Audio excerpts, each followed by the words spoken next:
Micro economics থেকে 3 নম্বর class. কিছু প্রশ্নের উত্তর নিয়ে আলোচনা করব। চাহিদা বলতে কি বোঝায়, চাহিদার উপর প্রভাব বিস্তারকারী উপাদানগুলো আলোচনা করো। তারপর এখানে আছে চাহিদা বিধি কি, চাহিদা সূচি কি, চাহিদা রেখা কি, যোগান কি, যোগানের নির্ধারক সমূহ বর্ণনা করো, এবং যোগান রেখা কেন ডান দিকে ঊর্ধ্বগামী হয়। আমরা যদি এই প্রশ্নের উত্তরগুলো বুঝতে পারি, অনেক কিছু বুঝতে পারবো। বিশেষ করে ওই যে রেখা সম্পর্কিত যে প্রশ্নগুলো আছে, রেখা অঙ্কন করতে হয়, তখন আমাদের খুব কাজে আসবে। আচ্ছা, প্রথম যেটা, চাহিদা বলতে কি বোঝায়, চাহিদার উপর প্রভাব বিস্তারকারী উপাদানগুলো আলোচনা করো। আগে আমি পড়ে নেই। চাহিদা হলো ভোক্তার কোনো নির্দিষ্ট পণ্য বা সেবা কিনতে আগ্রহ এবং সেই পণ্যের মূল্য পরিশোধ করার ক্ষমতার সম্মিলিত ইচ্ছা। অর্থাৎ চাহিদা শুধু ইচ্ছা নয়, ইচ্ছার পাশাপাশি অর্থনৈতিক সামর্থ্য থাকতে হয়। তো একেবারে ক্লিয়ার। কোনো একটা প্রোডাক্ট ক্রয় করার জন্য আমার আগ্রহ আছে কিন্তু টাকা নেই, এটাকে চাহিদা বলে না। কোনো একটা প্রোডাক্ট ক্রয় করার জন্য আমার আগ্রহ আছে, আমার টাকাও আছে, ক্রয় করার ইচ্ছা আছে, এটাই হচ্ছে চাহিদা। বুঝতে পারছো না?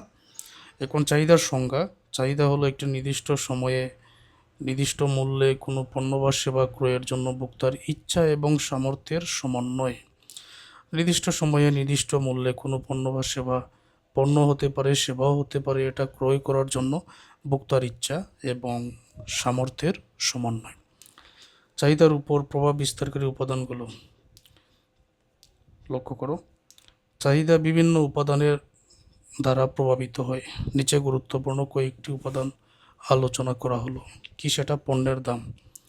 কোনো পণ্যের দাম বাড়লে সাধারণত তার চাহিদা কমে, আর দাম কমলে চাহিদা বাড়ে। একে বলা হয় চাহিদার সূত্র। একটা প্রোডাক্টের দাম বর্তমানে 10 টাকা। তো 10 টাকা প্রোডাক্টের দাম, ধরে নিলাম আমি 2টা প্রোডাক্ট এখন ক্রয় করব। কিছুদিন পরে দেখা গেল ওই প্রোডাক্টের দাম 5 টাকা হয়ে গেল। তখন আমারও চাহিদা বেড়ে গেল, যেহেতু দাম কমে গেছে, তাহলে এখন আমি 4টা ক্রয় করব। ঠিক আছে? তো দাম যদি বাড়ে, দাম বাড়লে চাহিদা কমে, আর দাম কমলে চাহিদা বাড়ে। এটা আমরা বুঝতে পারলাম। তারপর এখানে চাহিদার সূত্র, ল অফ ডিমান্ড, একে বলা হয় চাহিদার সূত্র বা ল অফ ডিমান্ড। ওকে। ভোক্তার আয় বাড়লে সাধারণ পণ্যের চাহিদা বেড়ে যায় এবং আয় কমলে চাহিদা কমে যায়।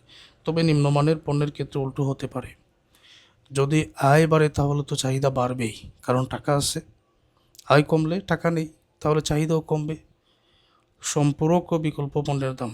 বিকল্প পণ্য, এক পণ্যের দাম বাড়লে তার বিকল্প পণ্যের চাহিদা বাড়ে, যেমন চা ও কফি। বিষয়টা হচ্ছে, দেখা গেল চার দাম ধরে নিলাম 10 টাকা, কফির দামও 10 টাকা। এখন চার দাম 10 টাকা থেকে 15 টাকা হয়ে গেল, কফির দাম ঠিক রইল। এখন আর মানুষ এই চাটা কম ক্রয় করবে, তখন কফির দিকেই আগ্রহটা বাড়বে। অর্থাৎ একটা পণ্যের দাম বাড়লে তার বিকল্প পণ্যের চাহিদা বেড়ে যাবে।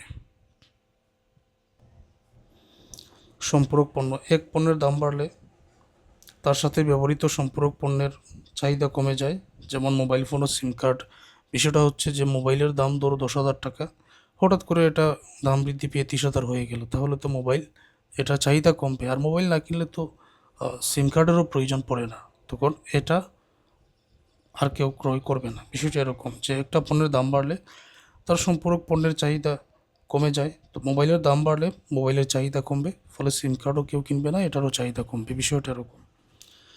ভোক্তার রুচি ও পছন্দ, যদি কোনো পণ্যের প্রতি ভোক্তার আগ্রহ রুচি বাড়ে তাহলে তার চাহিদাও বাড়ে। রুচি পছন্দ অনুযায়ী টাকা পয়সা আয় অনুযায়ী তো বাড়তেই পারে।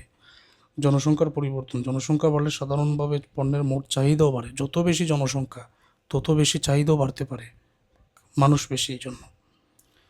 ভবিষ্যৎ প্রত্যাশা, ভোক্তারা যদি ধারণা করে ভবিষ্যতে দাম বাড়বে, তবে বর্তমানেই বেশি কিনে রাখে, ফলে বর্তমান চাহিদা বেড়ে যায়। এরকম যদি মনে হয় যে কোনো একটা প্রোডাক্টের দাম এখন 10 টাকা আছে, 2 মাস 3 মাস পরে বা 10-15 দিন পরে এটা 30 টাকা হয়ে যাবে, তাহলে তো তখন বেশি টাকা লাগবে, তো এখনই কিনে রাখি, ফলে চাহিদাটা বেড়ে যায়, তাই না? বাজারে বিজ্ঞাপন ও প্রচারণা, কার্যকর বিজ্ঞাপন ভোক্তার মনোযোগ আকর্ষণ করে পণ্যের চাহিদা বাড়াতে সাহায্য করে। উপসংহার: চাহিদা একটি গুরুত্বপূর্ণ অর্থনৈতিক ধারণা, যা শুধুমাত্র পণ্যের দামের উপর নির্ভর করে না, বরং আয়, রুচি, জনসংখ্যা, প্রত্যাশা ইত্যাদির মতো নানা উপাদানের দ্বারা প্রভাবিত হয়। এসব উপাদান বিশ্লেষণ করে উৎপাদক ও নীতি নির্ধারকরা অর্থনৈতিক সিদ্ধান্ত গ্রহণ করেন। এই অংশটুকু বুঝতে পারছো না? চাহিদা শুধু পণ্যের দামের উপর নির্ভর করে না, আয়, রুচি, জনসংখ্যা, প্রত্যাশা ইত্যাদির মতো নানা উপাদানের দ্বারা এটা প্রভাবিত হয়। তো এইসব উপাদান বিশ্লেষণ করে উৎপাদক ও নীতি নির্ধারকরা অর্থনৈতিক যে কোনো সিদ্ধান্ত গ্রহণ করেন।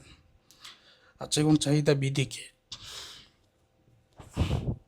চাহিদা বিধির সংজ্ঞা: চাহিদা বিধি বা ল অফ ডিমান্ড হলো অর্থনীতির একটি মৌলিক নীতি, যা বলে যে অন্যান্য সব কিছু অপরিবর্তিত থাকলে কোনো পণ্যের দাম বাড়লে তার চাহিদা কমে এবং দাম কমলে তার চাহিদা বাড়ে। অর্থাৎ পণ্যের দাম ও চাহিদার মধ্যে একটি ঋণাত্মক সম্পর্ক বিদ্যমান, আর এই সম্পর্কটাই হচ্ছে চাহিদা বিধি। দাম বাড়লে চাহিদা কমে, দাম কমলে চাহিদা বাড়ে। যে উদাহরণটা আমি আগে দিলাম, যদি চালের দাম কেজি প্রতি 50 টাকা থেকে বেড়ে 60 টাকা হয়, তাহলে সাধারণ মানুষ কম পরিমাণ চাল কিনবে, কারণ টাকা বেশি। আবার দাম কমে গেলে চালের চাহিদা আরও বেড়ে যাবে। তো চাহিদা বিধির মূল বৈশিষ্ট্য: দাম ও চাহিদার মধ্যে ঋণাত্মক সম্পর্ক, মানে একটা বাড়লে আরেকটা কমে, দাম বাড়লে চাহিদা কমে। এটা অন্যান্য উপাদান যেমন আয়, রুচি, বিকল্প পণ্যের দাম ইত্যাদি স্থির দরে এই বিধি প্রযোজ্য। একটি গ্রাফে একটি নিম্নগামী ঢালযুক্ত চাহিদা রেখা দ্বারা উপস্থাপিত হয়। মানে চাহিদা যদি বাড়ে তাহলে দাম, যদি বাড়ে চাহিদা কমে। এটা একটা রেখার মাধ্যমে আমি পরবর্তী ক্লাসগুলোতে যে রেখা জাতীয় ম্যাথ আছে এগুলো সমাধান করে বুঝিয়ে দিচ্ছি, তখন এই কথাটা বুঝতে পারবে। এই যে গ্রাফে উপসংহার: চাহিদা বৃদ্ধি আমাদের বোঝায় সাধারণভাবে দাম বাড়লে চাহিদা কমে, দাম কমলে চাহিদা বাড়ে। এটি ভোক্তার আচরণ বিশ্লেষণের একটি গুরুত্বপূর্ণ ভিত্তি, যা বাজার বিশ্লেষণ ও ব্যবসায়িক সিদ্ধান্ত গ্রহণে সাহায্য করে। চাহিদা বৃদ্ধির মাধ্যমে ভোক্তার আচরণ বিশ্লেষণ করা যায়, গুরুত্বপূর্ণ সিদ্ধান্ত নেওয়া যায়। এবার চাহিদার সূচি কি, চাহিদা রেখা কি? টেবিলের মাধ্যমে তালিকা করে যে চাহিদা প্রকাশ করা হয় সেটাই চাহিদার সূচি, আর রেখার মাধ্যমে যেটা প্রকাশ করা হয় সেটাই চাহিদা রেখা। তো আমরা পড়ে নেই।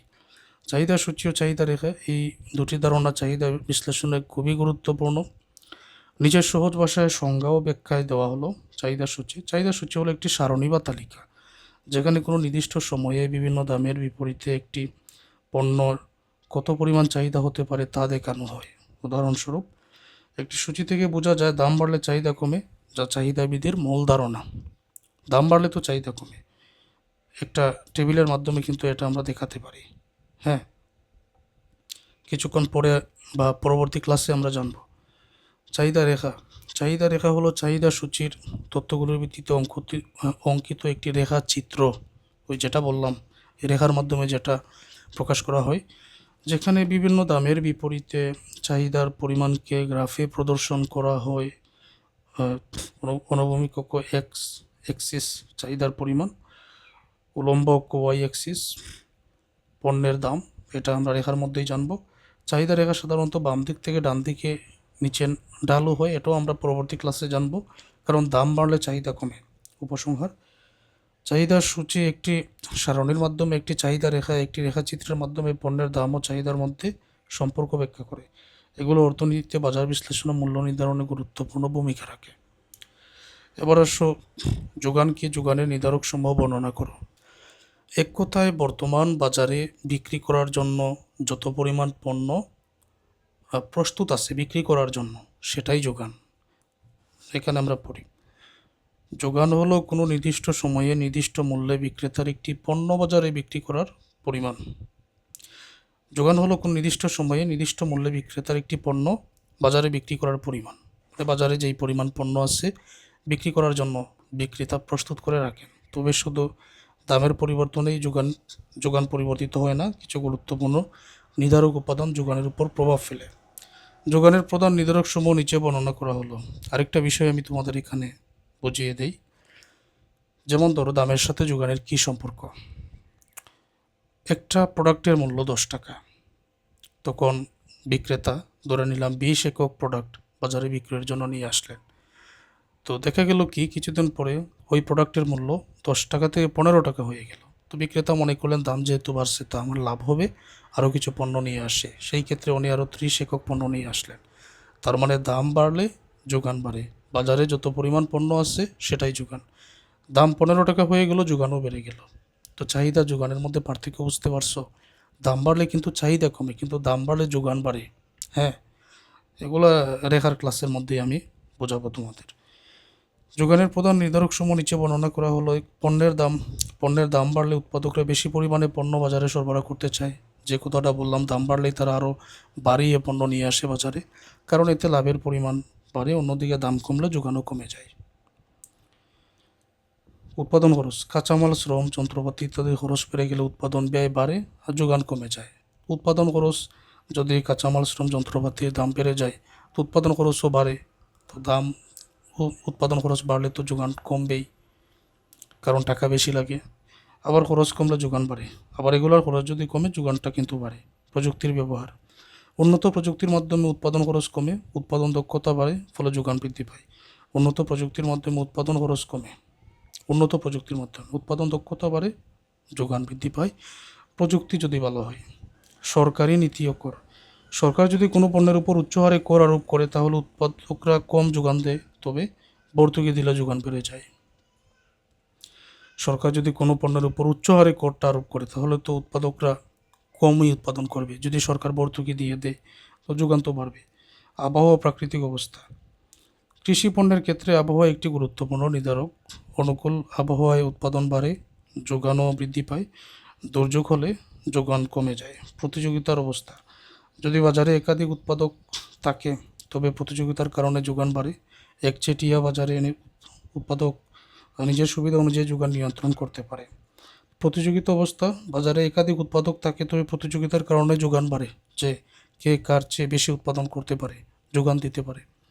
একচেটিয়া বাজারে উৎপাদকরা নিজের সুবিধা অনুযায়ী যোগান নিয়ন্ত্রণ করতে পারে। ভবিষ্যৎ প্রত্যাশা, যদি উৎপাদকরা মনে করে ভবিষ্যতে পণ্যের দাম বাড়বে তাহলে তারা বর্তমানে কম সরবরাহ করে এবং মজুদ রাখে। আবার দাম কমার আশঙ্কা থাকলে এখনই বেশি সরবরাহ করে। উপসংহার, যোগান নির্ভর করে শুধু দামের উপর নয়, বরং উৎপাদন খরচ, প্রযুক্তি, সরকারি নীতি, প্রাকৃতিক অবস্থা ইত্যাদির উপরও। তাই বাজারে পণ্যের যোগান বিশ্লেষণের জন্য এসব নির্ধারকগুলো ভালোভাবে বোঝা অত্যন্ত গুরুত্বপূর্ণ। তো আরেকটা প্রশ্ন, যোগান রেখা কেন ডান দিকে ঊর্ধ্বগামী হয়? যোগান রেখা ডান দিকে ঊর্ধ্বগামী হওয়ার এটা বোঝাতে হলে তো চিত্র এখনই অঙ্কন করতে হবে। আমি একটা চিত্র এখানে তোমাদের বুঝিয়ে দিচ্ছি।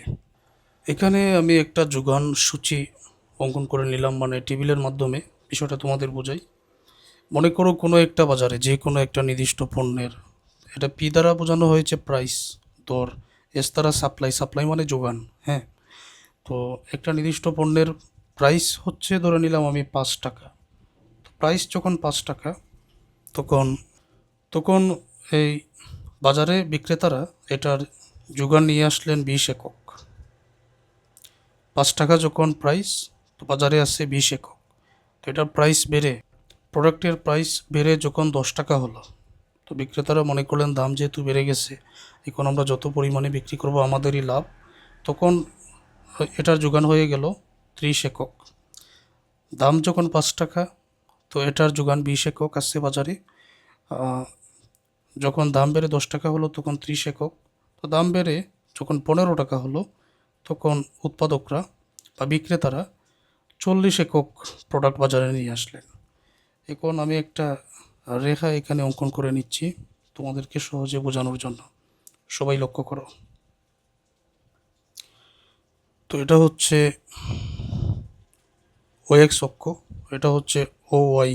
নিচের দিকে এস, এস মানে সাপ্লাই, যোগান, আর এইদিকে বসবে প্রাইস। তো তিনটে আছে, তিনটা করে আমি কেটে নিলাম। যেমন এই জায়গায় সবাই লক্ষ্য করো, প্রাইস 5, 10, 15, তো এটা লিখে নাও 5, 10, 15। আর সাপ্লাই কত আছে? 20, 30, 40, 20, 30, 40। এবারে প্রাইস এবং সাপ্লাই, প্রাইস যখন 5 টাকা এটার যোগান হচ্ছে 20 টাকা। এই যে সবাই লক্ষ্য করো, 5 টাকা যখন এটার যোগান হচ্ছে 20 টাকা, 20-এর মধ্যে নামালাম। প্রাইস যখন 10 টাকা, তো এটার যোগান হচ্ছে 30 টাকা। আচ্ছা, এটা এভাবে নেই।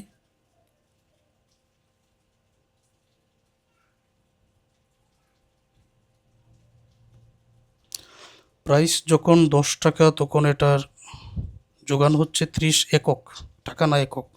প্রাইস যখন 10 টাকা এটার যোগান হচ্ছে 20 একক।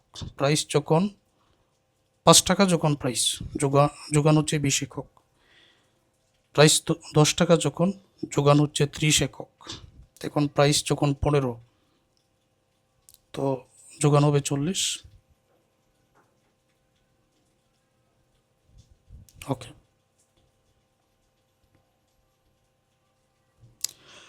এখন সবাই লক্ষ্য করো, এটা নাম দিয়ে দিব আমরা, আর রেখাটা আমি মিলিয়ে নিচ্ছি।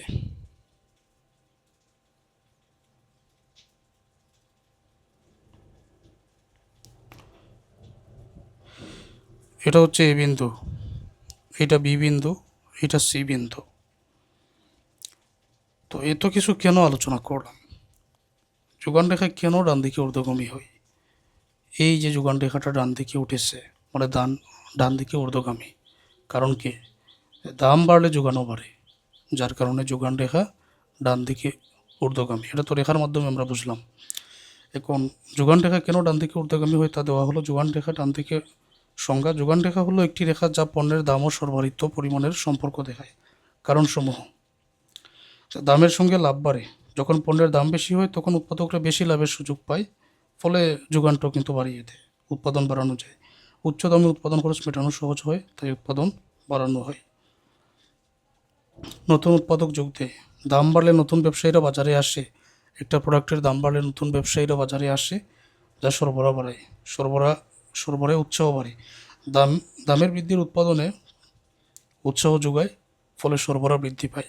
উপসংহার: দাম বাড়ার সাথে সাথে সরবরাহ বাড়ে, এজন্য যোগান রেখা ডান দিকে উপরে ওঠার প্রবণতা রাখে। উপসংহার হয়ে গেল। আর কেন ডান দিকে ঊর্ধ্বগামী, সেটা তো আমি এখানে তোমাদের বুঝিয়ে দিলাম। ঠিক আছে, আজকের এই ক্লাসটা এই পর্যন্ত। তো অন্যান্য গুরুত্বপূর্ণ যত থিওরি প্রশ্ন আছে এগুলা তোমাদের বই থেকেই পড়তে হবে। যত বেশি পড়বেন তত পারবেন, মনে থাকবে।